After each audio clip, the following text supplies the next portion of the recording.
Hello guys, welcome to my channel where stories filled with revenge, moral lessons and love are told. If you're new here, don't forget to like this video, share it with your friends, and subscribe to the channel for more stories that will leave you thinking long after they're done. I landed in Los Angeles with excitement humming through me like electricity. For weeks I had been planning this surprise visit. My daughter Clara had always been my sunshine, my reason for pushing forward after my wife, Emily, passed away 5 years ago. I had raised Clara with every ounce of love I had, and though she was grown now with children of her own, she never stopped being my little girl. I wanted to see her face light up when I showed up unannounced at her doorstep. I imagined her laughter, the way she would throw her arms around me, and the grandchildren crowding around my legs.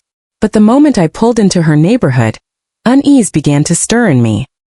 Clara's street had always been lively, filled with children playing and neighbors tending to their lawns. That afternoon, however, there was a silence that didn't sit right with me. When I parked in front of her house, my heart sank. The yard was unkempt, weeds growing tall, and the flowers she once loved to tend had dried up. The porch light was broken, its cover dangling like a loose tooth. The curtains were drawn tight, and there was no sign of movement inside. I knocked on the door, waiting for the familiar patter of children's feet or Clara's voice calling out. Nothing. I knocked again, harder this time, then rang the bell. Silence. A chill ran through me as I peered through the living room window. The inside looked dusty, cluttered, and lifeless. I pressed my palm against the glass, trying to see more, but the darkness inside seemed to swallow everything. "Mr. Rowe," a voice called softly behind me. I turned and saw Mrs. Delgado, the elderly woman who lived across the street. She had known Clara since she moved in years ago. She looked at me with a mixture of recognition and worry. "Ethan," she said gently. "Are you looking for Clara?" "Yes," I replied quickly, moving toward her. "I came to surprise her, but the house looks abandoned." "Where is she? Where are the kids?" Her lips trembled as she shook her head. "We haven't seen them in weeks. The children used to play in the yard, but suddenly they were gone. I thought maybe they traveled." "But," she trailed off, wringing her hands. "Clara looked very sick the last time I saw her. She was thin, frail." She waved from the car, but I could see her pain. My chest tightened. "And Victor? Her husband?" Mrs. Delgado's face hardened. "That man? He's hardly ever here. He comes and goes, usually in flashy cars, always dressed up. He doesn't look like a man worried about his wife. Sometimes I hear loud music when he's around, but he's not here much." A wave of dread washed over me. My gut told me something was terribly wrong. I thanked Mrs. Delgado quickly, then pulled out my phone with trembling hands. I called Clara, but her number went straight to voicemail. Desperation clawed at me as I scrolled through my contacts, until I found the hospital where Emily had once been treated. It was the only place I could think of at that moment. "Good afternoon," I said breathlessly when a nurse answered. "I'm looking for my daughter, Clara Rowe. Can you tell me if she's there?" The nurse hesitated before replying. "Please hold." Seconds felt like hours. Then another voice, firmer and more professional, came on the line. "Mr. Rowe? Yes, your daughter is here. She's in intensive care." The words slammed into me. My knees nearly buckled. Intensive care. That meant she was fighting for her life. I swallowed hard, asking, "Can I come see her?" "Yes," the nurse replied softly. "But prepare yourself. She's very ill." I didn't even bother to return to my car calmly. I nearly ran to it. My mind raced with questions, with anger, with fear. How could Clara be in intensive care, and no one had told me? How long had she been suffering like this? And where was Victor in all this? The thought of him living carelessly while my daughter was fighting for her life made my stomach twist. The drive to the hospital blurred. Red lights and passing cars barely registered as I gripped the wheel and begged silently for Clara to hold on. Memories of her as a little girl played in my mind, her first steps, her laugh, the way Emily had held her close on stormy nights. She had always been so full of life, so stubbornly strong. But the thought of her fragile in a hospital bed made my throat ache. When I arrived, the smell of antiseptic and the hushed tones of doctors and nurses filled me with a cold dread. I rushed to the front desk. "Clara Rowe," I said urgently. The nurse looked up and nodded sympathetically. ICU 3rd floor. Room 315. My legs carried me faster than I thought they could. When I finally entered her room, I froze. There she was, my Clara. My heart broke into 1,000 pieces. She lay pale and thin against the white sheets, her hair thinner, her body frail, wires and tubes surrounding her like chains. She looked nothing like the vibrant woman I knew. I walked slowly to her side, my hands trembling as I reached for hers. Clara, I whispered, my voice cracking. It's Dad.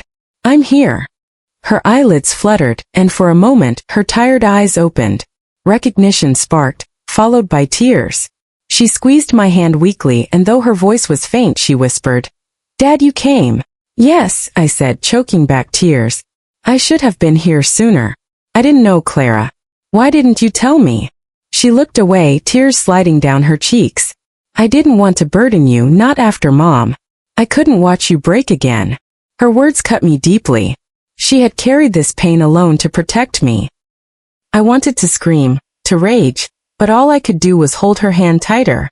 I leaned closer, whispering, You'll never be a burden. You are my everything. As she drifted back into a weak sleep, I sat beside her, my heart shattering. I vowed in that moment that whatever had happened, whatever had brought her here, I would uncover it. I would protect her the way I always had. And if Victor had abandoned her in this darkest hour, I would make sure he answered for it. I sat in the hospital room long into the night, watching the steady rise and fall of Clara's chest as machines hummed softly around her. My mind was a storm of grief, guilt, and rage. Every time I looked at her frail body, my blood boiled with questions that refused to leave me alone. Where was Victor? Why wasn't he here? Why hadn't he called me when things got this bad? The next morning, after speaking with Clara's doctor, I learned the truth that tore me apart inside. She had stage 4 cancer. The illness had been advancing for months, maybe even years, and she had hidden it from me because she didn't want me to relive the grief I carried from losing Emily. But what shocked me most wasn't just the diagnosis, it was the fact that she had been fighting this almost entirely on her own. Your daughter has been very strong, the doctor told me gently, but the lack of family support has made it harder. She often seemed emotionally drained, not just physically. I nodded numbly, though inside I was burning. Emotional strain. Lack of family support. That was code for Victor's absence. He should have been her rock, her protector, but he was nowhere to be seen. I stepped into the hallway to collect myself, but a nurse who had been kind enough to keep me updated approached hesitantly. Mr. Rowe, I don't mean to overstep, but you should know that your son-in-law hasn't visited much. In fact, the last time I saw him here was over 2 weeks ago. 2 weeks. 2 weeks, while Clara lay here fighting for her life. My fists clenched, my jaw locked. Do you know where he is? I asked, my voice sharp. She glanced around before whispering. All I know is that Clara once mentioned something about him being on business trips. But between us, I've heard rumors. Some of the staff mentioned seeing his name on social media. He's been seen on yachts, at parties. It's unsettling. The words hit me like a punch to the gut. I pulled out my phone and opened social media with trembling hands. Within seconds, my suspicions were confirmed. There he was, Victor Hayes, smiling with a glass of champagne in his hand, surrounded by women in swimsuits, laughing on the deck of a shining yacht. Post after post showed him living a lavish lifestyle, while my daughter wasted away in a hospital bed. My heart pounded so hard I could barely breathe. And then I saw something that made me stagger. The yacht he was on wasn't just rented. It had been paid for through my own joint account with Clara, the same account I had set up years ago for her safety. How? I opened my banking app and nearly dropped my phone. Thousands upon thousands of dollars had been withdrawn. Transfers I hadn't authorized. Purchases I hadn't made. Victor had been siphoning money, draining the account to fund his glamorous life. My savings. My hard-earned money. Money I had meant for Clara and the grandchildren. The fury that filled me in that moment was something I had never felt before. It was a father's rage, sharp and unrelenting. My hands trembled as I immediately contacted the bank. Freeze the joint account. Immediately. Cancel every card under Victor Hayes' name. Transfer the remaining balance $127,000 into my primary account. And I want documentation of every transaction made in the last 6 months.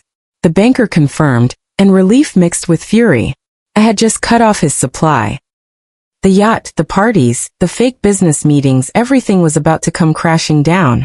But I wasn't done. I wanted to look that man in the eye. I wanted him to feel my wrath. Through contacts I still had from my years as an engineer, I found where the yacht was docked that very afternoon. The sun was setting over the Los Angeles harbor when I walked down the pier, my footsteps heavy, my mind focused like steel. Music drifted from the yacht, loud laughter spilling into the air. It sickened me. I climbed aboard without hesitation, and heads turned, startled by my presence. Victor appeared from the upper deck, tan, wearing designer sunglasses and a smirk that made me want to strike him. "Ethan," he said with mock surprise. "What are you doing here? Shouldn't you be at the hospital?" I stepped closer, my voice cold. "That's exactly where I've been. Sitting by your wife's side while she lies in intensive care, fighting for her life. Tell me, Victor, where have you been?" He shrugged, smirking. "Business. You know how it is. Business." I barked, my voice booming across the deck. "This is your business? Drinking, partying, stealing money from me while Clara wastes away alone." The laughter around us died. His companions shifted uncomfortably, sensing the storm. Victor's smile faltered. "Ethan, calm down. You don't understand. I've been under stress too. I needed to unwind." Unwind. I stepped so close he had to take a step back. "You needed to unwind while your wife cried herself to sleep, while she withered into skin and bone, while your children asked where their father was. You're nothing but a parasite." He tried to compose himself. "Look, it's not that serious. Clara will pull through. She's strong. And the money, it's joint, isn't it?" I had every right. I cut him off, my voice low and sharp as a blade. "Not anymore. Every card you had is cancelled. Every cent you stole is documented. And when Clara wakes, I will make sure she knows exactly what you did. I will help her file for divorce, and I will fight for custody of those children myself if I have to. You will never touch them again. You will never touch her again. You are finished." His face turned pale, the arrogance draining from him as the realization set in. "You can't." "Oh, I can," I said, my voice steady. "And I will. You wanted to live largely off another man's sweat? Consider your free ride over. Now get off this yacht, because the next time I see you near Clara, I won't be talking. I'll be calling the police." The silence that followed was heavy. Everyone on the deck stared at him, their expressions shifting from admiration to disgust. Slowly, Victor removed his sunglasses, trying to speak, but no words came out. I turned away, my heart pounding, knowing Clara deserved to hear the truth. When I returned to the hospital, she was awake. Her eyes searched mine, filled with confusion and fear. "Dad," she whispered weakly. "Where's Victor?" I sat beside her and took her hand gently. "Rest, Clara. Just rest. He won't hurt you anymore. I promise." Her tears fell, but for the first time there was relief in her gaze. Relief that she wasn't alone anymore. Relief that someone had finally stood up for her. I kissed her forehead and whispered, "You are safe now." And in that moment, I vowed that this was only the beginning of her freedom. 1 year later, the sun rose gently over the wide plains of Texas, spilling golden light across the quiet neighborhood where I now lived with Clara and my grandchildren. Life had slowed here, the kind of life that allowed healing to breathe, and every morning I woke with gratitude. The nightmares of Los Angeles, the hospital machines, and the rage of betrayal had not disappeared, but they had softened into memories that reminded me of how far we had come. Clara sat on the porch that morning, her hair growing back in soft waves, her skin glowing with health again. She wore a simple sundress, her legs tucked beneath her as she sipped tea. The children played in the yard, chasing one another with laughter that rang like music across the fields. Seeing her smile again, hearing that laughter again, was the greatest gift I had ever received. The battle had been long. The treatments were grueling, and there were nights when Clara cried in my arms, convinced she wouldn't make it. But every time she broke, I reminded her that she wasn't alone anymore. I cooked her meals, drove her to every appointment, and when her strength faltered, I lent her mine. Slowly she began to rise again, stronger than before. The cancer that had once threatened to consume her finally loosened its grip. Today, her doctors called her remission miraculous. I called it justice. Victor was gone. Truly gone. After the night on the yacht, he had tried to claw his way back into Clara's life, but the evidence I held was undeniable. The bank records, the social media posts, the testimonies from neighbors. It all painted a picture of a man who had abandoned his wife and stolen from her father. Clara filed for divorce, and when he tried to fight for custody of the children, the court laughed at his arrogance. A restraining order sealed his fate. He vanished into the shadows, and for once, I felt no need to chase him. His absence was our freedom. In Texas, we built something new. I renovated an old farmhouse with my own hands, pouring every nail and beam into creating a safe haven. Clara decorated the walls with family photos, and the children filled every corner with their drawings and toys. The house smelled of fresh bread and coffee, of new beginnings. Each evening, we gathered around the dinner table, holding hands before we ate, thanking God for second chances. But it wasn't just about surviving, it was about thriving. Clara, once too weak to stand, now planted flowers in the yard again, the same way Emily used to. Watching her hands in the soil, her laughter mingling with the children's, I felt Emily's spirit near us, smiling. Clara began to speak at local cancer support groups, sharing her story of resilience and survival. She became a light for others walking the same dark path she had once walked. One evening, as the sun dipped low and painted the sky in shades of orange and pink, Clara turned to me on the porch. "Dad," she said softly, "I never thanked you properly. You saved me. You saved the kids. If you hadn't come when you did, I don't know where we'd be." I reached over, covering her hand with mine. "You don't need to thank me, Clara. I'm your father. Protecting you was never a choice, it was who I am. But you're the brave one. You fought, even when it felt impossible. You're the reason your children still have their mother." Her eyes glistened and she smiled through her tears. Maybe we both saved each other. I couldn't argue with that. The sound of the children laughing pulled us from the moment. They were running barefoot through the grass, their joy untainted, their innocence restored. I leaned back, breathing in the evening air, and for the first time in years I felt at peace. Life has taught me hard lessons about love, about betrayal, about the cruelty people are capable of when selfishness consumes them.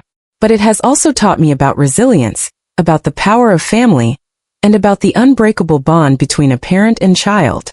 Victor had thought he could break us with his neglect and greed, but all he did was reveal the strength that had always been within Clara, and within me.